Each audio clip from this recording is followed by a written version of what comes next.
한번 인사합시다. 하나님은 우리의 주인이십니다. 하나님은 우리의 주인이십니다. 저와 여러분의 인생의 주인이신 하나님을 찬양하실 수 있길 바랍니다. 아멘. 사랑하는 교회 여러분, 여러분의 삶에는요, 하나님께서 얼마나 자주 여러분의 삶에 개입하고 계십니까? 얼마나 여러분의 삶에서 역사하고 계십니까? 물론 특별한 순간에는 역사하시기도 합니다. 역사하십니다. 근데 언제나 항상 늘 역사하시는, 내 삶에 개입하시는 그 하나님을 여러분이 경험하고 있습니까? 그 하나님과 동행하고 있습니까? 순간순간마다 나의 삶에 개입하시고 하나님을 통해서 여러분의 삶이 이루어지는 삶이 되어지길 주 이름으로 축원을 드립니다. 하나님께서는요, 저와 여러분의 삶의 한순간도 개입하지 아니하신 적이 없으신 하나님이세요. 어쩔 때는 하나님을 그냥 잊어버리고 사는 삶을 우리가 살기도 합니다. 그럴 때면은 그냥 그러려니 하고 넘어가요. 그게 평범한 그리스도인들의 삶입니다. 세상에서 일어나는 전쟁이라든가 기근과 전염병, 자연재해 등 이런 일들이 시대가 그렇게 변해가고 있으니까 자연적인 현상이라고 너무나 자연스럽게 당연한 일들로 받아들이고 그렇게 넘어간다는 것입니다. 그러다 보니까 이런 일들조차도 하나님의 개입하심이라고 전혀 생각지 않고 그냥 슬쩍 넘어가는 것입니다. 사랑하는 교회 여러분, 이 세상의 모든 일들은요, 하나님의 개입하심인 줄로 믿습니다. 여호와 하나님이 하시는 일들인 줄로 믿습니다. 우리가 자연적으로 일어나고 있는 이 모든 것들, 그냥 우리가 자연적으로 일어나는 것들이라고 생각하는 것들까지도 여호와 하나님이 하시는 일들인 줄로 믿습니다. 우리가 받아들이지 않다 보니까 하나님이 하신 일이라고 생각지 않는 것뿐이라는 거예요. 자연적인 현상이나 자연적인 일들도 다 하나님이 하시는 일들인 것입니다.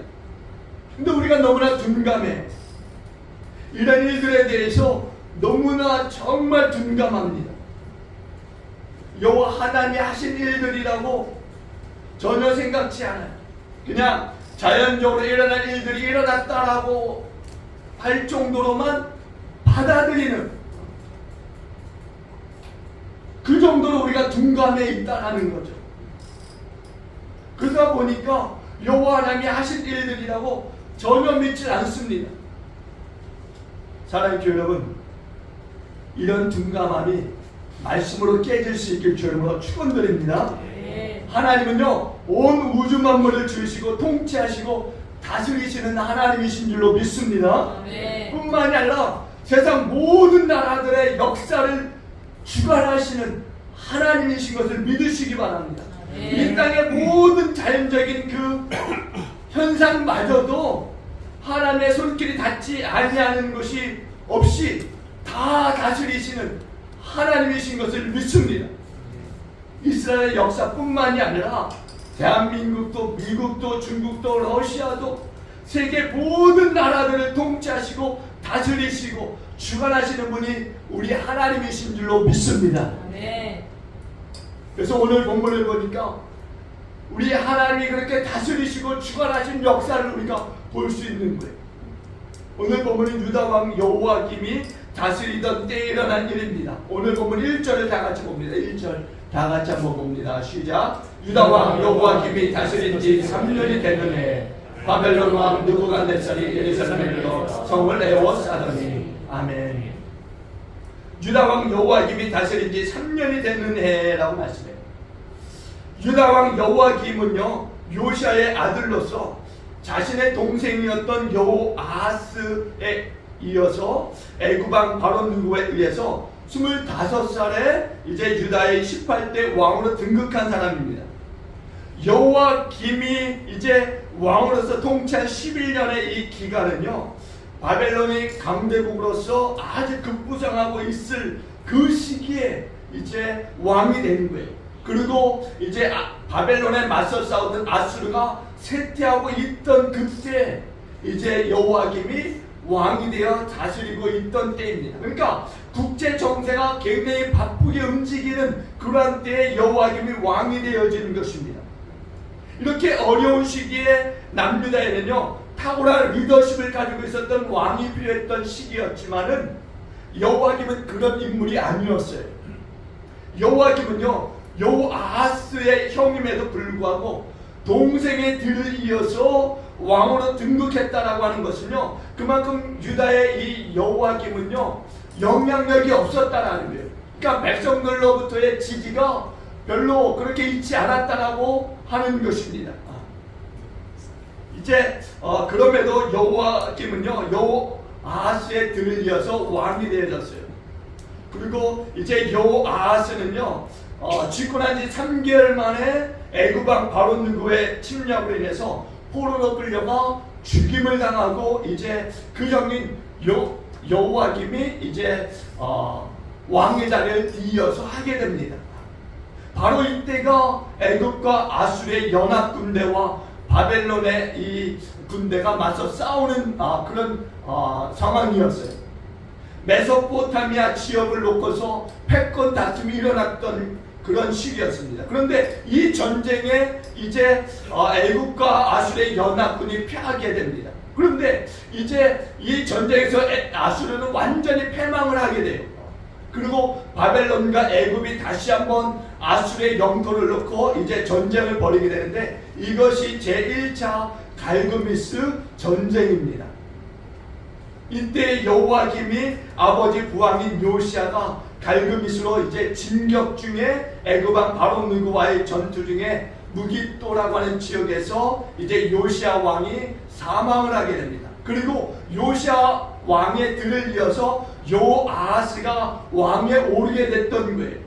하지만은 1차 갈그미스 전쟁을 무승부로 마치고 돌아오는 길에 애굽왕 이제 바로 느고는 친애굽 정책을 따르지 않던 여호아하스 왕을 재침략하면서 3개월 만에 폐위시키고 이제 포로로 끌고 가서 그곳에서 죽게 만듭니다. 그리고 그의 형인 바로 여호와김이 애굽왕 바로 느고에 의해서 어부지리로 왕이 되었던 거예요. 이렇게 여호와김은요 유다의 왕이 되었지만은 열왕기하 23장 37절에 보니까 여호와김이 그의 조상들이 행한 모든 일을 따라서 여호와 보시기에 악을 행하였더라 이렇게 말씀합니다. 여호와김은 예레미야 26장 20절로 24절에도 보니까 여호와의 이름으로 예언하는 기랏 여호와림 스마야의 아들 우리아라는 선지자를 죽이는 일을 서슴없이 행했던 사람이에요.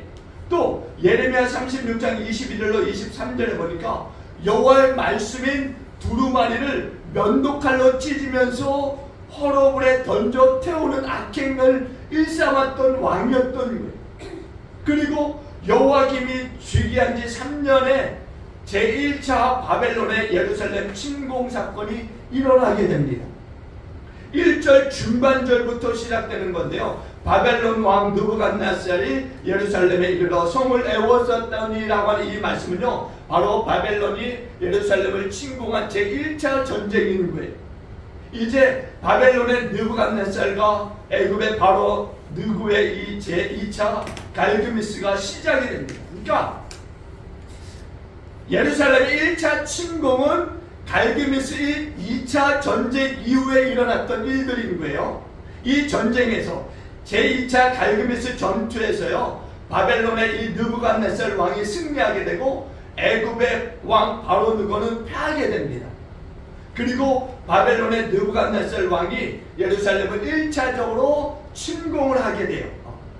이때 이제 2절에 보니까 예루살렘 성전의 기물이 탈취를 당하게 되는데 2절 다 같이 볼까요? 2절 다 같이 봅니다. 2절 봅니다. 2절 시작. 주께서 유다 왕 여호와김과 하나님의 전군 얼마를 그의 손에 넘기심에 그가 그것을 가지고 신할 땅 자기 신들의 신전에 가져다가 그 신들의 보물 창고에 주었더라. 아멘. 여러분 여기 보니까 하나님의 전 그릇 얼마를 그의 손에 넘기셨다라고 말씀해요. 이것은요 온갖 기물들을 끝에서 끝까지 웬만한 것들은 싸구리 다 가져갔다라고 하는 이야기예요. 그냥 얼마를 가져갔다는 얘기가 아니라 싸구리 챙겨서 다 가져갔다라고 하는 말입니다. 그리고 여기서 넘기셨다라고 하는 이 말은요, 하나님의 전 기구뿐만이 아니라 유다 자체를 바벨론의 이 느부갓네살의 이 손에 다 붙이셨다라고 하는 말씀인 거예요. 그리고 그가 그것을 가지고 시날 땅에 두었다라고 하는 이 말은요, 우리가 지난 시간에 살펴보았지만은 시날 땅이라고 하는 것이 어떤 땅입니까? 바로 노아의 홍수 뒤에 인류가 빠져 살던 그 시기에 이제 사람들이 모여있던 그 시날 평지를 가리키는 그 말 아니겠습니까? 그곳 시날 평지에서 어떤 일이 있었느냐? 인간들은 흩어짐을 면하고자 바벨탑을 쌓았던 곳이 바로 시날 평지였어요. 바벨론은 시날 평지를 중심으로 해서 세워진 나라였던 것입니다. 그리고 이제 자기 신들의 이 보물 창고에 빼앗아온 모든 기물들을 이제 그곳에 두었다라고 말씀하고 있어요. 사랑하는 여러분, 유다 왕 요아김과 하나님의 전그릇에 얼마를 그에서는 넘기시고, 그리고 그것을 가지고 시날 땅 이제 자기 신들의 보물 창고에 두게 하는 그 일들을 누가 하게 하셨느냐? 본문에 보니까 하나님이 하게 하셨다라고 말씀하고 있어요. 2절 초반절에 말씀하고 있지 않습니까? 주께서라고 말씀해요. 주께서 유다왕 요아김과 하나님의 전그릇 얼마를 그의 손에 넘기심에 그가 그것을 가지고 시날 땅 자기 신들의 신전에 가져다가 그 신들의 보물 창고에 두었다라고 말씀해요. 그러니까 하나님이 이런 일들을 다 하게 하신 거예요. 느부갓네살의 손을 통해서 다 하게 하시는 겁니다. 그렇다고 해서 하나님이 바벨론의 신인 마르득보다 약해서 그렇게 하신 일이냐? 아니라는 겁니다. 하나님의 섭리를 따라서 목적을 가지고 이 모든 일들을 행하신 하나님이신 것을 믿으시기를 바랍니다. 하나님께서 이렇게 바벨론을 사용하시는 것은요, 온 인류를 다스리시는 분이, 통치하시는 분이 바로 하나님이신 것을 나타내시기 위함이라는 거예요. 지금은 당장의 유다가 멸망한 것처럼 보여지지만 이후에 하나님은 하나님이시라는 것을 온 세상에 느부갓네살 왕에게까지 나타내시는 하나님이신 것을 우리가 보게 되는 거예요. 그러니까 이 역사들은 하나님이 주관하고 있다는 것을 우리가 볼 수 있는 대목인 거예요. 그렇습니다. 하나님은요, 우리만의 하나님이 아니신 거예요. 온 인류를 통치하시는 하나님이신 것입니다. 유다의 운명은 유다를 정복한 바벨론의 손에 있는 게 아니었던 거예요. 바로 하나님의 손에 있는 것을 믿으시기 바랍니다. 바벨론과 강대국들까지도 통치하시고 다스리시는 하나님의 능력의 손에 있다라는 거예요. 그것을 나타내 보여주시고자 유다의 이 역사에 개입하신 분이 하나님이신 거예요. 그리고 유다의 이 역사를 바벨론의 손에 붙이신 것입니다. 이렇게 하나님은요, 세상 역사에 개입하시고 세상을 이끌어 가시는 하나님이신 거예요. 우리 3절 봅니다. 3절 다 같이 봅니다. 시작. 왕이 환관장 아스푸나스에게 말하여 이스라엘 자손 중에서 왕족과 귀족 몇 사람. 여러분, 이제 이스라엘 중에서 왕족과 귀족 몇 사람을 이제 끌고 가게 되는데, 이제 포로로 끌고 가는 겁니다. 그런데 여기에 다니엘과 세 친구가 포함이 되는 거예요. 이렇게 전쟁에 패배한 유다는요, 바벨론에 조공을 바치게 되는데, 느부갓네살의 아버지가 이제 죽었다라고 하는 소식을 듣고 느부갓네살이 급구 바벨론 땅으로 귀국하게 됩니다. 그때 유다는요, 애굽과 바벨론으로 이제 세력들이 나누어지게 돼요. 그 안에서 이제 다툼이 일어나게 됩니다. 그때 예레미야 선지자가 등장하여서 하나님이 유다를 징계하시기 위해서 바벨론을 사용하시니 이제 바벨론에 저항하지 말 것을 예레미야 선지자가 권고하게 됩니다. 그러면 여호와김은요, 예레미야 선지자의 말을 듣지 아니하고 바벨론을 배반하고서 애굽을 섬기게 됩니다. 애굽 왕 바로 느고를 섬기게 되는 겁니다. 이에 바벨론 왕 느부갓네살이 화를 내고 갈대아나 아람이나 모압이나 암몬 주변의 이 나라들 통해서 이스라엘 유다를 괴롭히기 시작합니다. 그리고 바벨론의 2차 예루살렘 침공이 시작이 되어져요. 이때는 느부갓네살 왕이 친히 군단을 이끌고 예루살렘을 침공하게 됩니다. 유다를 침공하는 거예요. 여호와김은요 2차 예루살렘 침공 때 사망을 하게 됩니다. 근데 정확히 그때 사망했는지 아니면은 끌려가서 사망했는지 그런 기록은 나와 있지 않아요. 그러나 본문에는 나와 있지만 다른 성경을 보게 되면은 여호와김이 아닌 여호야긴 왕이 바벨론에 항복하게 되는 것을 우리가 보게 됩니다. 그러니까 중간에 여호와김은 이제 왕이 될 자리에서 물러나게 되고 그의 그 아들인 여호야긴이 왕이 되는 것을 우리가 보게 되는 거예요. 이제 느부갓네살이 여호야긴의 이 작은 아버지 시드기야를 왕으로 세우고 여호야긴과 또 온 집안 고급 인력들, 병력들, 기능공들 약 1만여 명을 잡아서 바벨론의 포로로 끌고 가게 됩니다. 그러니까 이 시대, 이 포로 시대의 선지자인 이 다니엘과 이제 에스겔도 그 당시에 2차 침공 때 에스겔은 이제 포로로 끌려가게 되는 거예요. 그리고 남유다가 이제 멸망하기 전 포로로 끌려간 믿음의 사람들 다니엘과 세 친구와 에스겔이 있는 것입니다. 그리고 예레미야는 남은 자들과 함께 그곳에서 하나님의 말씀을 선포하게 되는 거예요. 그리고 바벨론의 제3차 예루살렘 침공이 이루어져요.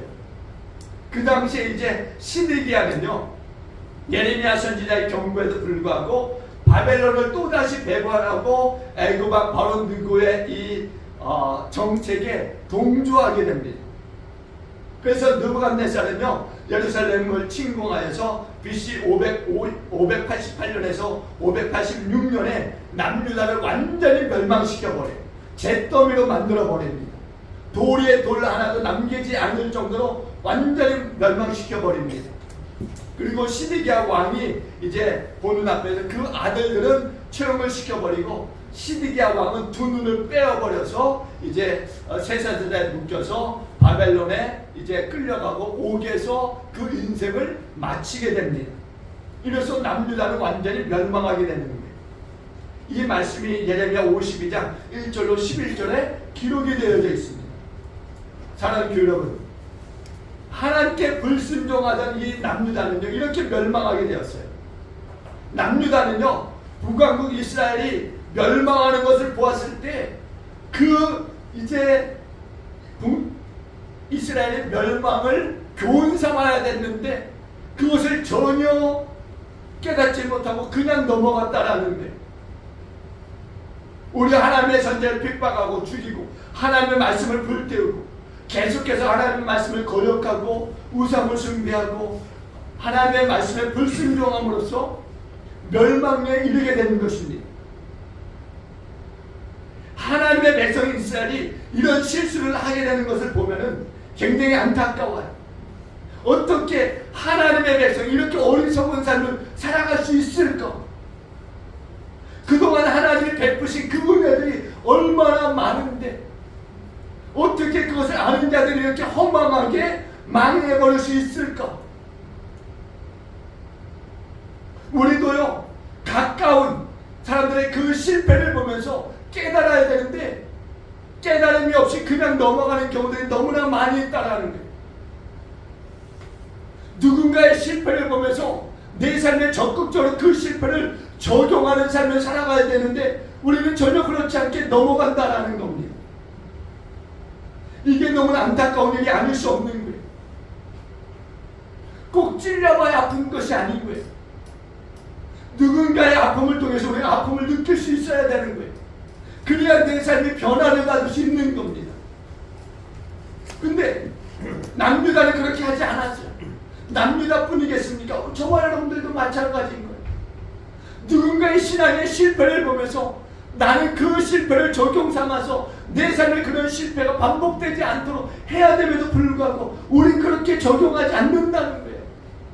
이게 너무나 안타까운 거죠.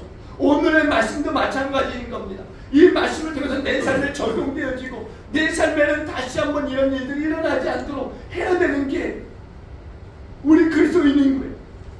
근데 우리는 그렇게 하지 않는다는 겁니다.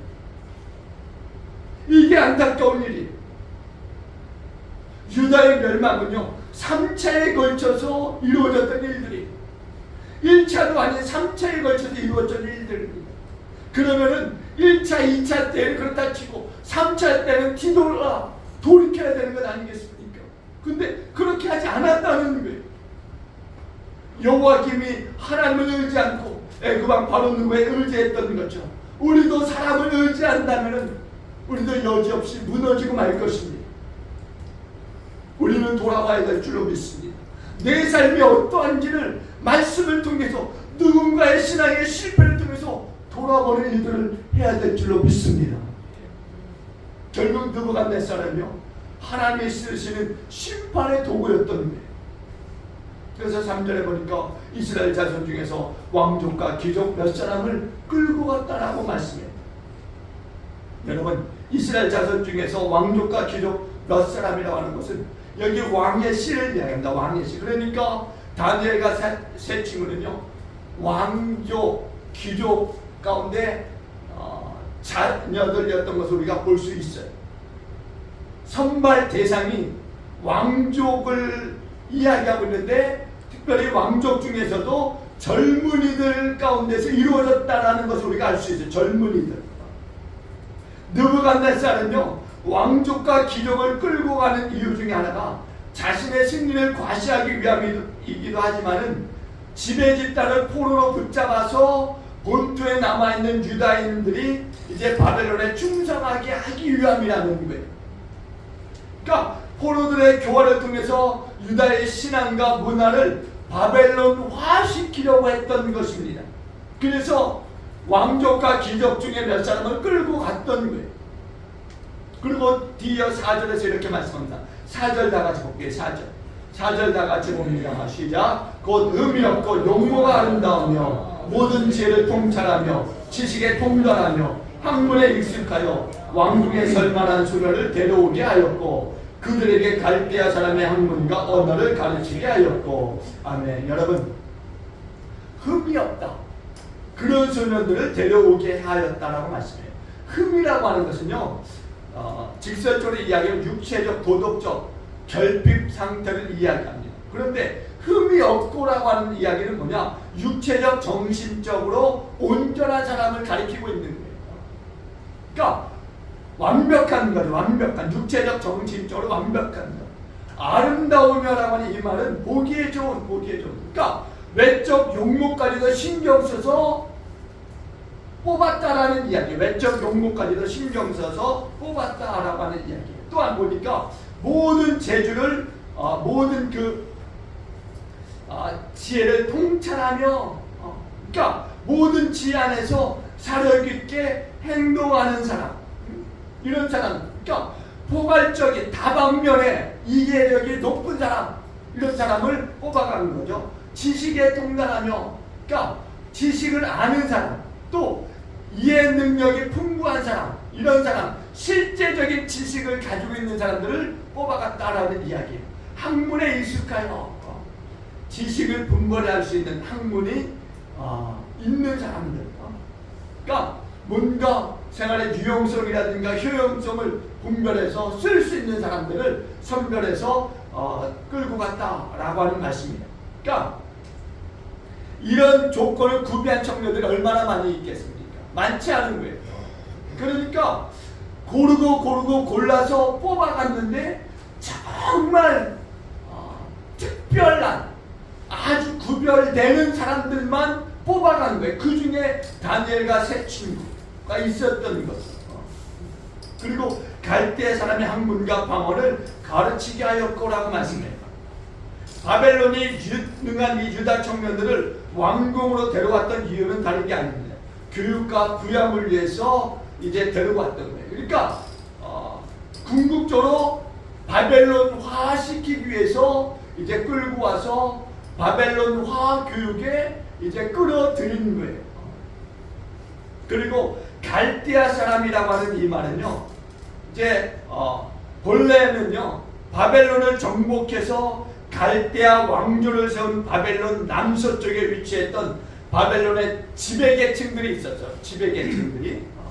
그 지배계층들이 갈대아 사람들이라는. 그런데 이 구절에서 보니까는요, 이 갈대아 사람들은요, 특별한 지식층이었다는 거예요. 특별한 지식층이요. 근데 그들을 위해서 이 잡혀온 사람들이 이제 교육을 받았던 거예요. 특히나 점성술, 천문학 이런 것들을 가르쳤던 것을 보게 됩니다. 특별히 이런 것들을 가르침으로 인해서 이제 전통적인 이제 일들을 하게끔 했던 것을 우리가 볼 수 있었던 거예요. 또 학문은 우리가 알듯 책, 여러 가지 책들을 이제 통달하게 하는 거죠. 그러면서 언어는 아람어를 쓰게 했어요. 아람어. 여러분, 바벨론은요, 이렇게 유다를 계속적으로 통치하기 위해서 인재들을 뽑아서 이제 교육을 시키기 시작했던 거예요. 그들의 문화에 융화시키고 유다를 다스릴 이제 관료를 양성해서 계속적으로 정복하려고 했던 그런 모습을 우리가 볼 수 있는 거예요. 나이 어린 사람들, 그러니까 14세에서 17세 정도의 아이들을 데리고 왔던 거예요. 그러니까 얼마나 이 아이들이 똑똑하겠어요. 그 아이들 신체적으로, 정신적으로 아주 건강한 그런 아이들 데리고 온 거예요. 그리고 성장을 하기 이전이기 때문에 바벨론의 그 언어와 학문을 익히기에 아주 좋은 나이 연령대였다라는 겁니다. 그리고 문화를 이제 접목시켜서 그 문화에 완전히 빠뜨릴 수 있는 나이가 바로 14세에서 17세였던 거예요. 그러니까 그런 아이들만 잡아와서 이제 교육을 시키는 거죠. 그래서 지혜와 지식과 이제 모든 문화에서 통찰력이 있는 잘생긴 아이들을 이제 선별했던 겁니다. 그리고 왕의 음식을 공급해서 먹게 하고, 우리가 TV를 보면은 외국인들이 한국에 와서 이제 한국에 적응하는 것들을 보게 되면요, 그 순서들이 있습니다. 어떻게 하느냐? 한국에 들어와서 언어를 물론 배우긴 시작해. 그러나 음식을 먹으면서 언어를 좀 더 깊이 있게 습득해 가는 것을 우리가 보게 된다는 거예요. 음식을 주문하는 일들부터 이제 먹을 때 보면은 한국말을 사용하는 것들, 어설프지만 한국말을 쓰기 시작합니다. 그러면서 이제 한국 문화에 대해서 이제 점차 동화되기 시작돼요. 그래서 한국을 더 깊이 있게 공부하게 되고 한국 사람처럼 되어져 가는 것을 우리가 볼 수 있어요. 우리나라도 다문화 국가라고 하는 것이 바로 그런 이야기입니다. 다문화 국가라는. 많은 외국인들이 들어와서 이제 한국 사람처럼 되어지는 일을 우리가 보게 돼. 이것을 다문화 국가라고 이야기해요. 바벨론의 느부갓네살도요, 유다 소년들을 데리고 와서는 3년 동안 굉장히 엄하게 교육시켰다라고 말씀해요. 그것은 왜 그러느냐? 그들처럼, 그러니까 바벨론 사람들처럼 되게 하기 위함이었다라는 거죠. 그리고 5절에 보니까 이렇게 말씀해요. 5절 다 같이 5절 봅니다. 5절 봅니다. 시작. 또 왕이 지정하여 그들에게 왕의 음식과 그가 마시는 포도주에서 날마다 쓸 것을 주어 3년을 길게 하였으니 이에 그들이 왕 앞에 서게 될 것이더라. 아멘. 여러분, 왕이 지정하여 그들에게 날마다 쓸 것을 주었다라고 얘기해요. 이 말은 바벨론 왕은요, 여호와 하나님에 대한 신앙이 없던 사람이에요. 그러니까 여호와 하나님의 신앙을 버리고 오직 자신의 명령에 충실한 신복을 만들기 위해서 왕의 음식을 먹도록 했다라는 이야기예요. 그러니까 음식 규정법은요, 하나님과 왕 중에서 하나를 선택하라는 거야. 하나를. 그러니까 먹는 음식은요, 유대인들에게 있어서 굉장히 중요한 거예요. 하나님이 따로 유대인들을 위한 그 음식 규정법이 있었어요. 여기서 지정하여라고 하는 것은 할당하다라는 말이에요. 할당하다. 매일의 분깃, 몫을 할당했다라고 하는 이야기입니다. 여기서 또 날마다 쓸 것이라고 하는 말이 바로 지정하여라고 하는 이 말과 조화를 이루는 말이에요. 여기서 음식은요, 제가 생각할 때는 우상의 음식을 이야기합니다. 말씀드린 것처럼 이스라엘은요, 하나님이 지정하신 음식들이 있었어요. 발굽이 이제 갈라진 짐승이어야 하고, 살인을 하지 않은 동물이어야 하고, 또 피를 먹지 않는 그런 그 음식 규정법이 있었습니다. 돼지고기라든가 각각류, 조개류 같은 것은 먹지 않았어요. 또 육류와 또 유제품은 먹지 않았습니다. 그러니까 이런 음식들, 그러니까 이방인이 먹는 음식과 유대인이 먹는 음식은 분명히 차이가 있을 것이었습니다. 그러니까 이런 음식들에 대해서는 분명히 여기에 보니까 음식이라고 하는 것은 우상의 음식, 바벨론의 밥상에 올라오는 것들은 우상의 음식에 가까운 것들이 많이 있었을 거라고 저는 생각이 되어지는 거예요. 그래서 그 음식들을 구별하는 그 일들을 이제 다음 상황에 이제 나타나게 되는데, 오늘은 이제 음식은 우상의 음식이었다라고 하는 것만 알아두시면 좋을 것 같아요. 그리고 3년을 기르게 하였으니라고 하는 이 말은요, 궁중에 들어간 소년들이 14세에서 17세 정도 된다고 했지 않습니까? 보통 3년간의 이 교육을 받았다라고 말하면요, 바벨론에 이 끌려간 이 아이들은 바벨론화 되어질 가능성이 굉장히 많았다라고 하는 거예요. 왜냐면은 통상적으로 3년의 이 기간을 통하면은 이제 거기에 웬만큼 적응하게 되는 기간이기 때문에 그렇습니다. 그리고 왕 앞에 서게 될 것이더라고 하는 이 말은요, 소년들이 이제 나가서 포로의 신분이지 않습니까? 포로의 신분. 근데 이 포로의 신분에 준하는, 아무리 뛰어나다 할지라도 포로의 신분에 준하는 이제 왕의 고문이나 또는 이 자문관 정도의 자리보다는 점성가나 박수, 요 정도의 그 위치에 이르지 않았을까? 말씀을 우리가 보더라도 나중에 나오지만은 느부갓네살의 이 그 일들에 대해서 다니엘이 행하는 일들을 보게 되면은 박수들이 하지 못했던, 점성가들이 하지 못했던 일들에 대해서 다니엘이 해석하는 것을 보게 될 때 고위직이 아닌 뭐 점성가라든가 박수무당 정도의 위치 정도의 이 포로들을 길러서 사용했지 않았을까, 그런 생각을 하게 되는 겁니다. 그러니까 하위직인 거죠. 하위직, 상위직이 아니라 하위직 정도에 머물렀던 것을 우리가 볼 수 있습니다. 바벨론은요, 유다의 포로들을요 이제 끌고 왔을 때 왕족과 귀족 가운데 흠이었고, 이제 바벨론의 교육을 웬만큼 이수할 수 있는 똑똑한 사람들을 끌고 왔다라고 말씀드렸어요. 그런데 3년이라고 말씀해요. 3년을 기르게 했다라는 거예요. 여러분, 사실 이 3년의 교육은요, 굉장히 짧은 교육 기간이에요. 교육 시간입니다. 물론 살아가면서 사람이 바뀌어지는 시간들이 3년이라고 하는 것은 어느 정도 좀 괜찮은 시간이지만, 언어라든가 학문을 익히는 데는 굉장히 짧은 시간이라고 할 수 있습니다.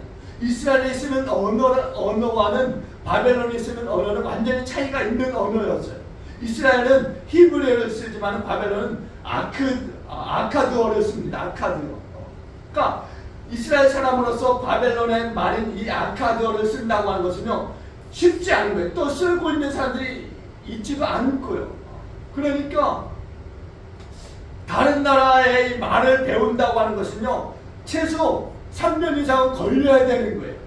그런데 언어뿐만이 아니라 모든 그 학문들도 익혀야 되는 이 3년이라고 하는 시간들은 굉장히 짧은 시간일 수밖에 없다라는 거예요. 그런데도 불구하고 이 3년 안에 그 나라의 언어뿐만이 아니라 종교와 문화와 학문까지도 다 교육을 받을 수 있었다라고 하는 것, 이것 바로 하나님의 역사하심이라는 거예요. 하나님의 역사하심, 하나님의 특별한 은혜와 역사하심을 통해서 이 모든 것을 다니엘과 세 친구들이 배울 수 있었다라고 하는 이야기인 것입니다.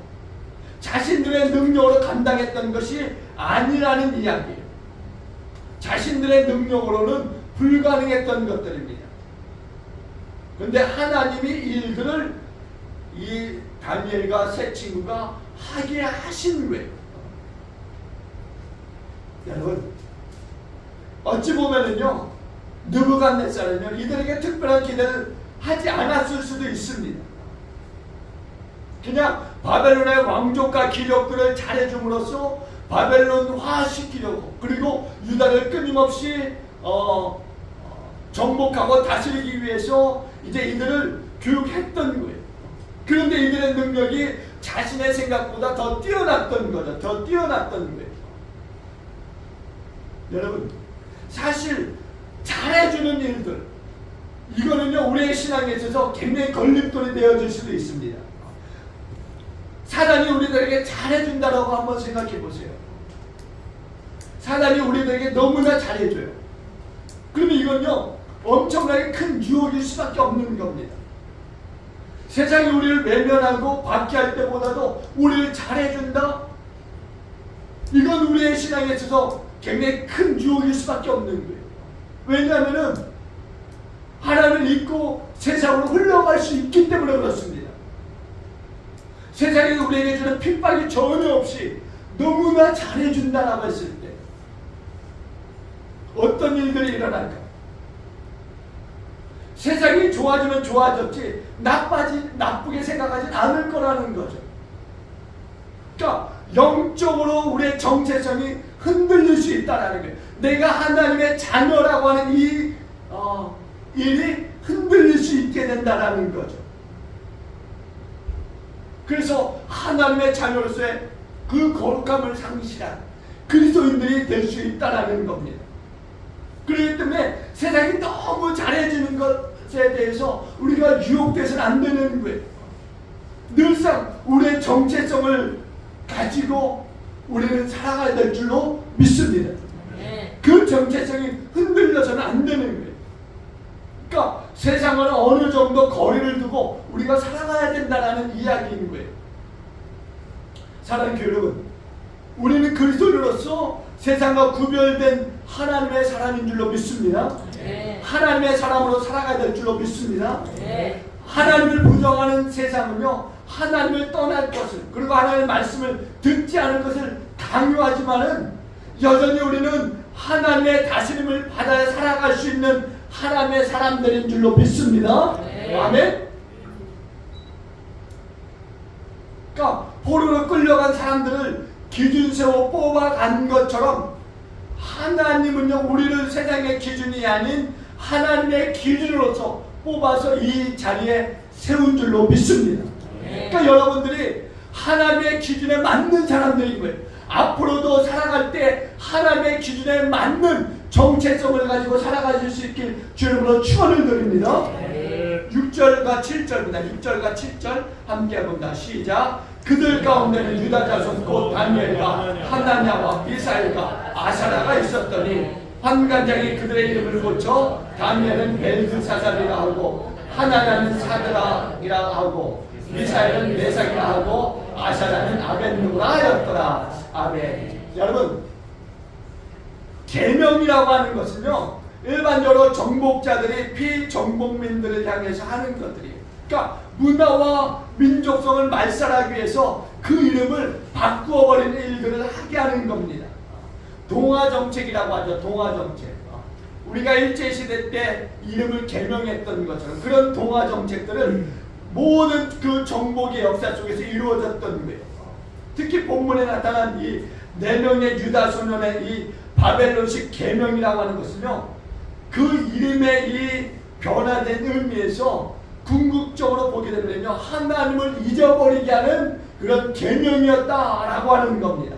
그러니까 이름을 계명했다라고 하는 것은 하나님께 대한 도전이었던 거예요. 하나님께 대한 도전. 다니엘은 원 이름의 뜻이요 하나님께서 심판하신다 이거요. 하나냐는 하나님께서는 자비로우시다 이고, 미사엘은 하나님과 같으신 분이 누구인가, 아사랴는 여호와께서 도우신다라고 하는 의미를 가지고 있었어요. 그러니까 이스라엘에서 부모님들이 지어진 이름에는요 하나님과의 관계들이 다 있었던 거예요. 그래서 그 이름을 부르게 되면 하나님을 생각하게 했던 거죠. 그런데 바벨론에서 지어진 이름들을 보면은 하나님과는 전혀 상관없는 그런 이름들을 지어줬던 거예요. 그러니까 하나님에 대한 생각들을 지워버리게끔 그 이름들 지어줬던 거예요. 바로 다니엘은 벨드사살이다 하는데, 벨드사살은 바알이여 그의 생명을 보존하소서. 하나냐는 사드락이라고 하는데 태양신에게서 영감을 받았다라고, 그리고 미사엘은 메삭이라고 하는데 사크 여신과 같은 분이 어디 있으랴. 또 아사라는 아벤누고라고 하는데 느고의 종, 불의 신, 이런 이름의 뜻이 있었던 거예요. 그러니까 다니엘과 하나냐와 미사엘과 아사라의 이름은요, 바벨론 신의 이름으로 만든 그러한 이름들로 다 바꾸었던 거예요. 사랑하는 여러분, 중요한 것은 어떠한 상황에서든 우리가 하나님의 택하심을 받은 하나님의 사람이라는 사실을 우리 잊지 말아야 될 줄로 믿습니다. 네. 우리의 정체성을 잃지 않고 살아가야 할 줄로 믿습니다. 네. 그 정체성을 버리지 않으면요, 죽을 수밖에 없는 그 시대 속에서도 우리는 살아갈 수 있게 될 줄로 믿습니다. 네. 살아간다고 하는 것은 그 믿음과 그 신앙을 지킬 수 있는 믿음과 용기를 가질 수 있다라는 이야기인 거예요. 여러분, 여호와 하나님이요, 우리로 하여금 그렇게 버텨낼 수 있도록, 능히 이겨낼 수 있도록, 믿음을 지켜낼 수 있도록 우리 가운데서 그렇게 행하신다라는 이야기인 것입니다. 그러니까 여러분, 절대로 어떤 상황에서도 약해지지 않길 주님으로 축원드립니다. 네. 아니, 절대로 약하지 않은 것을 믿으시길 바랍니다. 네. 왜냐하면요, 온 우주 만물의 창조주이신 여호와 하나님이 바로 우리의 하나님이시고, 그 하나님은 강하신 하나님이시기 때문입니다. 네. 하나님께서는요, 우리의 인생을 책임지시는 하나님이세요. 분명히 성경은 나는 너의 하나님이시다라고 선포하고 있습니다. 하나님이 저와 여러분의 하나님이십니다. 네. 레위기에 보시면 나는 너의 하나님이라, 나는 너의 여호와라, 이런 말씀들이 수도 없이 많이 등장해요. 이 말씀은 하나님이 친히 하신 말씀인 거예요. 저와 여러분 가운데 친히 하신 말씀인 거예요. 사랑하는 여러분, 여러분의 삶에 하나님이 개입하시길 주님의 이름으로 간절히 축원을 드립니다. 네. 이게 우리에게 복인 거예요. 하나님이 우리의 삶에 개입하신다. 이게 얼마나 큰 축복입니까? 하나님의 개입하심을 밀어내지 마시기 바랍니다. 하나님의 개입하심을 온전히 받아들이고 그 개입하심 속에 함께 동행하시는 저와 여러분이 되기를 바랍니다. 네. 성도는요, 역사의 배후에서 일하시는 하나님이 계심을 잊지 않고 그 하나님의 나의 삶에 계심을 또한 잊지 말아야 되는 거예요. 여러분, 온 우주 만물을 창조하시고 우리의 이 삶의 모든 부분을 통치하시는 하나님만을 의지하시고 그 하나님의 손에 우리의 인생을 맡길 수 있는 그런 믿음들을 가질 수 있기를 주 이름으로 축원을 드립니다. 네. 여러분, 만왕의 왕이신 하나님 아니십니까? 만왕의 왕이신, 만왕의 왕이신 하나님을 섬길 수 있다. 그 하나님이 나의 삶에 개입하고 계신다. 이게 얼마나 축복입니까? 세상 사람들이 누리지 못하는 엄청난 축복을 저와 여러분들은 누리고 있는 거예요. 이 시간 여러분, 분명히 머릿속에 새겨두시길 바랍니다. 기억하실 수 있길 바랍니다. 모든 역사를 통치하시고 다스리시는 주인 되시는 분은 누구다? 하나님이시다. 그리고 그 하나님은 나의 삶의 주인이시다. 이게 다니엘의 주제예요. 모든 이 다니엘의 이 처음과 끝의 주제가 바로 이겁니다. 구약성경 욥기서 1장 21절에 보면 주신 이도 여호와시요 거두시는 이도 여호와시오니 여호와의 이름이 찬송을 받으실지니이다 라고 말씀해요. 욥은요, 모든 것을 잃어버렸지만 잃어버리게 하신 분이 하나님이시다라고 말씀해요. 여러분, 이렇게 고백할 수 있습니까?